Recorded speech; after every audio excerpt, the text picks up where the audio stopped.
Hey everyone, Ethan here, welcome to Hello Road. So for the last week, I've been driving this dark blue 2024 Nissan Ariya Platinum Plus midsize electric SUV. I've noticed that a few critics have rated the Ariya somewhat poorly, so I needed to drive one to find out if they're right or not. So today we'll take a close look at the features, the interior, the tech, charging, range, and efficiency. And did you know that Nissan lowered the price of the Ariya by almost $6,000 for some models? That's pretty crazy. So let's find out how well it stacks up to the competition.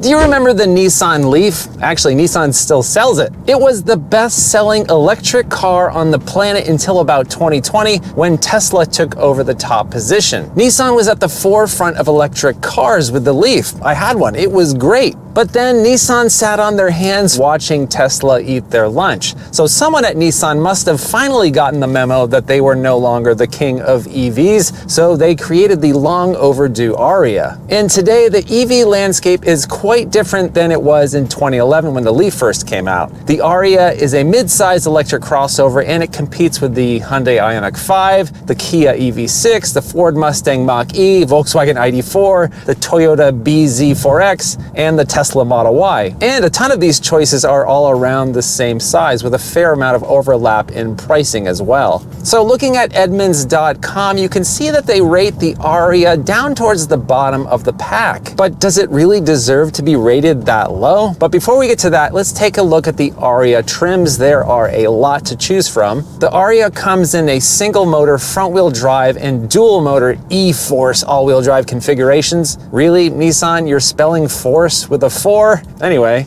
the lowest trim is the Engage with its smaller 63 kilowatt hour battery and front wheel drive. Bump up to the Engage all-wheel drive and you also get more power. Models denoted with a plus sign get stronger motors and a larger 87 kilowatt hour battery. Prices start at just under 41 grand and top out in the high 50s. So I've got the top of the line Ariya Platinum Plus here this week. It's dual motor, all-wheel drive with up to 267 miles of range. The longest range Ariya is the front-wheel drive large battery Venture Plus, which can go 304 miles. So far, in terms of range, we're in the same ballpark as many of the other mid-size EV crossover options. All right, so let's talk about the exterior design. So mid-size crossovers all tend to have a similar look from the side, and the Ariya is no exception. But I have to say, from the three-quarter view, it's actually a very nice looking vehicle. In an era when a lot of vehicles tend to get overstyled in an effort to make them stand out, I appreciate the restrained and elegant approach here. It's a touch anonymous, but it genuinely looks good.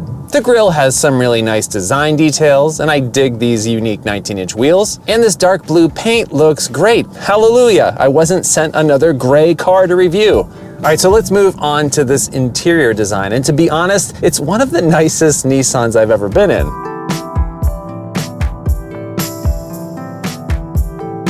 We've got this nice suede on the door panels and on the dashboard. It's got a nice looking wood bar that spans the width of the dash. So all of the areas that you're interacting with on a daily basis look and feel good. And it's an interesting blue color, not just something simple like black or gray. And the trend with a lot of new cars is to ditch buttons and go all in on screens, and Nissan is moving in that direction as well with the Ariya. We'll talk about that more in just a bit. Let's start out with these Nappa leather seats that you get here on this top trim. I'm actually a really big fan of the comfort here. This is one of the better parts of the interior. They are really comfy. The stitching looks really nice as well. And of course, they're power adjustable, they're heated and cooled. But unfortunately, you do have to go a few layers deep into the menu to activate the heat and cooling. Not my favorite. So I'm 6'3" and I fit in here relatively well. Lots of space for my legs and a center console that doesn't connect to the dashboard, so it feels very open. Headroom is pretty decent as well, but not a copious amount. This trim gets the panoramic sunroof and the front half does open, which I appreciate. Okay, moving on to what we got in front of the driver. So this steering wheel on this trim is heated and it looks good. In contrast to the mostly button-free experience in this cabin, we do still have actual physical buttons here. So behind the wheel is the 12.3-inch display for the gauges and other pertinent information. information, and another 12.3-inch display to the right for the infotainment. Now, I've heard some critics pan the system, calling it outdated. Now, sure, the graphics aren't quite as slick as what you'd find in the Ioniq 5 or an EV6, but it does everything you'd want it to do, and it just works. You've got a lot of display options for this left screen, and I like how you can change some of the safety settings right here using the steering wheel controls rather than diving into the main menu. Over here in the infotainment system, you've also got some useful info like a map of your estimated range, location of charging stations, and EV driving info. We've also got Android Auto and Apple CarPlay, which is probably what most people are going to use anyway. You can do wireless CarPlay, but not wireless Android Auto, which is a bit weird, but I think there may be a workaround with an adapter that you can buy. Moving down a bit lower, we have a very prominent volume knob, which I appreciate, and a track change button to the right, which I almost didn't notice because it mimics the adjacent vent design so closely. All right, so let's move down to this super stylish wood bar right here. The first thing that you'll notice in this center area is the lack of physical buttons. We've got capacitive touch buttons here for the climate control system. In general, these sort of pretend buttons work well. They work with a light press and you don't get much feedback, but if you press a bit harder, they give you some more prominent haptic feedback. Overall, you get used to it pretty quickly and it works reasonably well. But my main issue here is that you don't get any sort of at-a-glance info about the climate system. In many other cars, you can simply glance over to the right and see what the temperature is set to. Here you have to physically press a button or enter this climate control screen. It makes that process a bit more time-consuming and distracting. Can we please just go back to climate control systems that you can operate by feel without taking your eyes off the road, or at least make everything voice activated? Actually, let's try that out in this car. Hey Nissan. Please say or select a command. Set the temperature to 72 degrees. Set the temperature to 72 degrees Fahrenheit on the driver's side. Okay, it did it. It's a little slow, but I guess that could work in a pinch. So I really like this open area in front of the console. It gives the Ariya a very open feel. But without any sort of tray, it can't really safely be used as a storage area. So it's ultimately not a great use of space. Though you do get this cool design down here with LED lights shining through, so that's a thing. Now let's talk about this center console. We've got a pretty straightforward gear selector that doesn't take up a ton of space, 2 small cup holders, and some capacitive buttons for some functions. But in general, this center console is probably my least favorite part of this whole car. I think they should just ditch this in favor of a more traditional center console for the next gen, and here's why. It's motorized, which allows it to move forward and back, and honestly, I just can't see the point. Yeah, maybe it makes the center armrest more comfortable, but then just allow the armrest to move, not the whole console. And by making it motorized, they've sacrificed most of the storage potential that it could have had. Open up this cover and you have enough space to charge your phone and store a pair of sunglasses. That's it.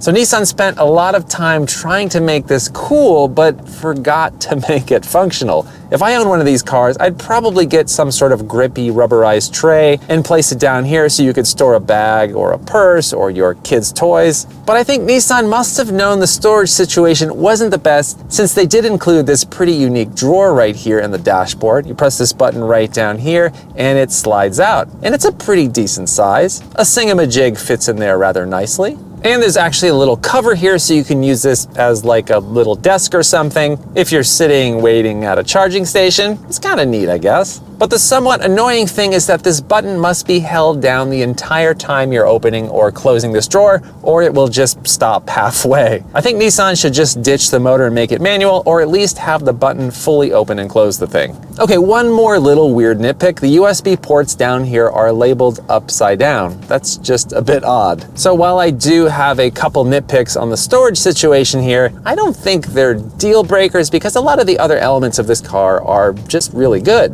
All right, moving on to the back seat. The door panels look nice. They kept the same materials back here and made it look as nice as the front. The seats back here are also decently comfortable. Legroom is very good. Headroom is just okay. And much like Teslas that I've been in, I can't fit my giant feet under the seats here. Those seats are hugging the floor. It makes it a bit less comfortable if you wear boats on your feet like I do. but overall, it's not bad. The seats can be reclined a bit, and the outboard seats are heated, which is fancy. We've got vents and USB ports, latch anchors for the child seats are easy to get to, and no problem fitting a front or rear-facing seat back here. Moving on to the cargo area, we've got a good amount of space here with those rear seats up, 22.8 cubic feet. With the 60-40 split seats down, we're up to 59.7 cubic feet of space. And if you look under the hood, nope, no storage under there. Bummer. Okay, so let's talk safety. Every Ariya gets a good suite of safety tech. Got front and rear automatic emergency braking, blind spot monitoring with a rear cross traffic alert, adaptive cruise with lane keeping assist, parking sensors, front and rear collision warning with pedestrian detection, all things that are good to have and should help you be a safer driver. It's just like having another set of eyes on the road. The Ariya can be outfitted with Nissan's ProPilot 2 driver assistance technology as an option, and that allows you to remove your hands from the wheel in certain situations. This one also has ProPilot Park, which can park the car for you, but honestly, I think I'll just continue to park the car myself. It can also make lane changes for you on some freeways, which works really well. But once again, it's not really any easier or better than just looking in your mirror and making a lane change yourself, but it's kind of neat, I guess. The rear view camera resolution is okay. I've seen better, but it does the job. The 360 camera is also not industry-leading tech, but it's very useful to have. This rear view mirror also has a screen on this top trim. In terms of visibility, it's very easy to see out the sides and the front of this vehicle. The front end is certainly higher than a passenger car, but it isn't massive and it slopes downward, meaning it's easier to see pedestrians in front of you. And the front end is relatively short, so it's not hard to tell where the leading edge of the vehicle is, making it pretty easy to park. Okay, so let's talk about how this Ariya drives. So to sum it up in just a few words, everyone that I've driven around in it has commented on how quiet, comfortable, and pleasant it is. Like most EVs, the power delivery is smooth, and it's just a nice place to spend time. So this top trim Platinum Plus delivers 389 horsepower and 442 pound-feet of torque from its 2 electric motors. So this can get to 60 miles per hour in about 5 seconds, which is plenty of speed for any driving situation. No problem getting onto freeways or passing. Yeah, it doesn't have the neck-snapping acceleration of a Tesla, but that's mainly a party trick anyway. A party trick that can't really be used safely or legally in most driving situations. So while this more powerful Platinum Plus is quite quick and it handles well, it's pretty clear that Nissan's goal was not to make a sporty crossover. To me, it seems pretty obvious that Nissan wanted to build something that provided an extremely pleasant driving experience. So I did try the sport mode here, and yeah, it does tighten up the steering quite a bit and it sharpens the throttle response, but it's really not all that useful. The throttle feels a bit touchy in this mode, and it just doesn't seem to really fit with the sort of calm and peaceful personality of this car. So I just leave it in normal mode. One thing that the Ariya doesn't have is true one-pedal driving. With their e-step mode engaged, it will certainly slow the car down when you let off the throttle, but it won't come to a complete stop. All right, so let's talk about range, efficiency, and charging. So if you're set on an Ariya and you want the most range, you want to get the front-wheel drive Venture Plus, which offers up to 304 miles. And of course, range can vary depending on a whole host of factors. In terms of efficiency, I've been getting approximately 3 miles per kilowatt hour, which is about what I got in the Toyota BZ4X, and is a bit less than what I got in the EV6 and the Ioniq 5. So in terms of charging, the Ariya doesn't lead the pack. At a DC fast charging station, the big battery models can do 10 to 80% charge in about 40 minutes. The smaller battery models can do it in 35 minutes. Compare that to the Ioniq 5 or the EV6, which can do 10 to 80% in just about 18 minutes. So just keep that in mind if you think you'll be relying on fast chargers. But in my opinion, I wouldn't want to own an EV and rely on them. EV charging infrastructure here in the States is still spotty. So if you're primarily charging at home overnight, I don't know if the slower charging speed would really be that much of an issue. Only thing is that Nissan just provides a super slow level 1 charging cable, which could be useful in a pinch, but I'd much rather charge at level 2. With level 2 charging, the smaller battery Ariyas can get from 0 to 100% in 10.5 hours, and the larger battery models can do it in about 14. One thing that I do like is that the charging port is located towards the front of the car, so you don't have to back into charging stations. Also, the charging door can be opened with a simple press, and it doesn't have an overly complicated motorized door. All right, so let's talk price. So now that Ariya prices have been lowered across the board, they start at just under 41 grand after destination charge. This top trim Platinum Plus with a few other options comes to 56,940. Yeah, that's quite a bit higher than the average new car price of 50 grand, and it's creeping into luxury car territory. But keep in mind, this is probably one of the nicest Nissans ever built. If it were me, I'd probably opt for the highest range and go with the front-wheel drive Venture Plus. Also, no federal tax credit for the Ariya here in the States since it's assembled in Japan, but there do seem to be some pretty good lease deals on these. In terms of competition, the Hyundai Ioniq 5, Kia EV6, Tesla Model Y, Volkswagen ID4, and Ford Mustang Mach-E all come to mind. The Nissan actually has the cheapest starting price out of all of these options. When compared to the Model Y, the Tesla is the clear winner in terms of range and acceleration, but the Nissan has a far more refined and comfortable interior, and it rides way better than the Tesla. The Nissan is just simply a better built car. The EV6 is quite a bit sportier with edgier styling, it's more efficient, and charges faster than the Ariya. But once again, the Nissan has a slightly more premium and comfortable interior. So if I were in the market for a mid-size electric crossover, the Ariya would be right up there in the mix of cars I'd be considering. I don't need crazy fast charging, and I also don't need to pretend that my family crossover is a race car. I just want it to be super comfortable, super quiet, extremely pleasant to drive, with good range, and this Ariya hits all of those marks. Yeah, some of the interior features are a bit odd, but with this coming in as one of the least expensive mid-size EV options for sale, I'd probably be willing to accept a few flaws. All right, that's gonna be it for today. If you like this video and you wanna see more like it, please consider subscribing and hitting that bell icon. If you wanna help support the channel, please buy a Hello Road t-shirt or hat at helloroad.tv/shop. Thanks so much for watching. I hope you're well, and I'll see you soon.